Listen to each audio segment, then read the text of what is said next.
उज्ज्वल निकम यांना विशेष सरकारी वकील म्हणून नियुक्ती करण्यासंदर्भातल्या हालचाली आज सुरेश धस यांनी मला तशा प्रकारचं एक निवेदन दिलेलं आहे। मी माननीय उज्ज्वल निकमजी यांना फोन करून विनंती केलेली आहे। त्यांनी मला सांगितलं आहे की मला 1-2 दिवस द्या, कारण माझ्याकडे ज्या केसेस आहेत त्या केसेसचा मला एकदा नीट हे करून, पण या केसला अधिक वेळ द्यावा लागणार आहे, त्यानुसार मी निर्णय घेतो।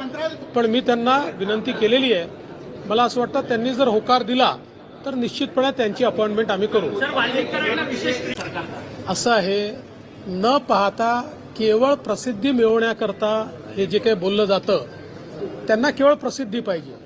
पोलिसांनी स्पष्ट केलं, ॲडिशनल पोलीस कुमक तिथे आलेली आहे, ॲडिशनल पोलीस कॉन्स्टेबल त्या ठिकाणी आले आहेत, त्यांना काय जमिनीवर झोपवायचं? त्यांच्याकरता आणलेले कॉट आहेत। पण काही लोकांना प्रसिद्धीची हाव असल्यामुळे ते कोणी म्हणते एन्काउंटर होणार, कोणी म्हणतं अजून काय होणार, ही प्रसिद्धीची हाव आहे, बाकी काहीच नाही।